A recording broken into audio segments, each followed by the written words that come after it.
Bumalik na lang kami dahil nga hindi namin nakita ang dolphins. Dahil nga nasa laot na kami kung saan doon sila nagpapakita. At tumawag pa ang Coast Guard na pabalikin kami doon sa papuntang sandbar. Kaya nga ang mga bata ay talagang sad sila ngayon eh. Pati naman ako eh. Pero baka sa sunod ulit makita namin pag punta namin dito ulit ng sandbar. So, low tide nga ito at ayan, maraming naliligo dahil nga ngayon is Sabado. Guys, napakaganda ang lugar ng sandbar at hanggang doon pa ang hindi malalim mga guys. Kaya ito na ang aming mga kasamahan dito. At yung iba naman is naliligo pa dyan.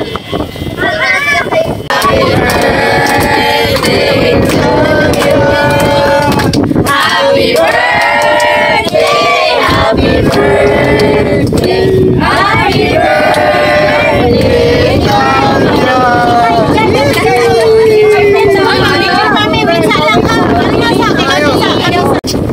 yan, tuwang-tuwa nga sila at lalo na yung mga kids. Guys, birthday nga to sa isang pamangkin ko na si Tonton sa kanyang 12th birthday. Ganda naman ng panahon. Wow!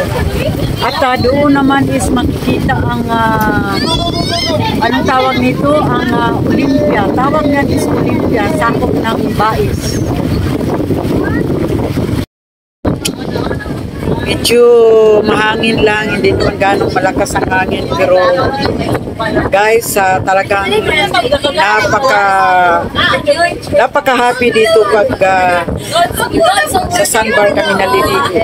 So sabi nga ng sinasakyan namin, bukas daw ay fully booked, kaya punong-puno to bukas kahit sa linggo.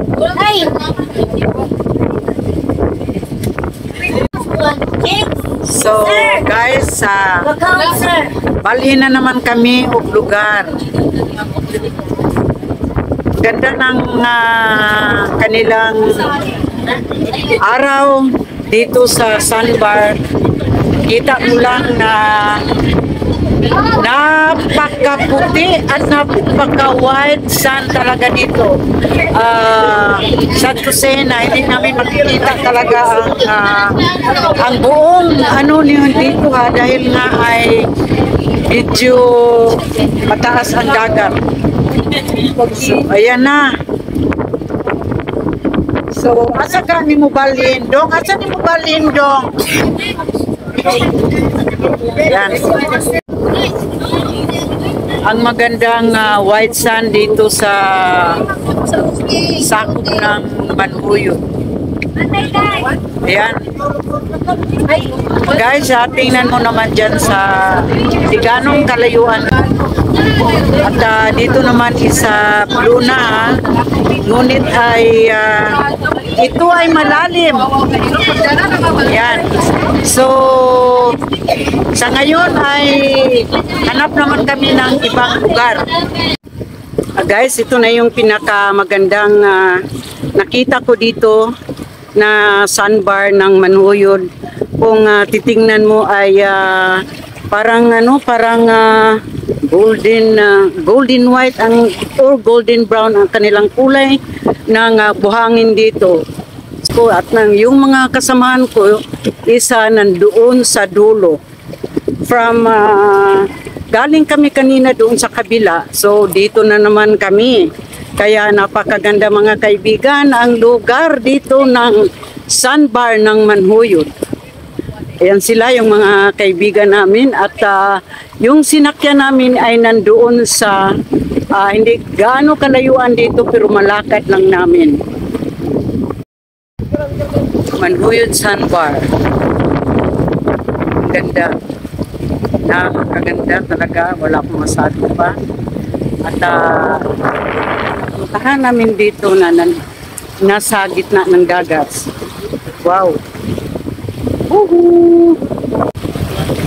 Talagang napakaganda ang gawa ng Panginoong.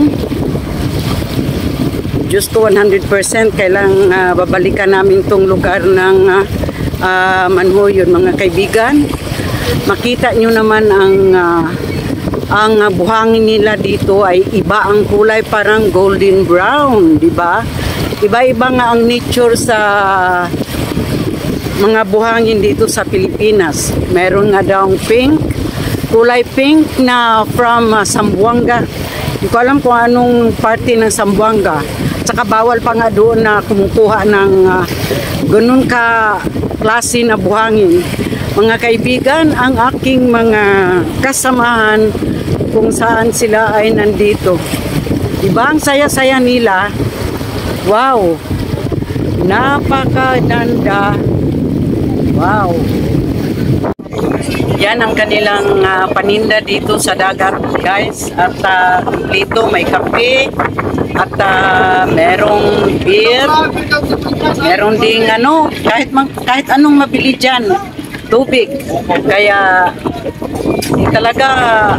wala talagang masabi dito dahil nga ay may tindahan na sa dagat. So guys, talagang napakasulit ang pagpunta namin dito ng sandbar ng sakit ng Manhoyon ay talagang maganda. Kaya itong pangalawa namin nandito talaga sa gitna ng dagat ay pinaka the best.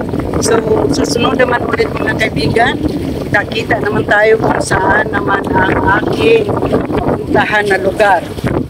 Maraming salamat sa inyong lahat at maraming salamat sa suporta niyo.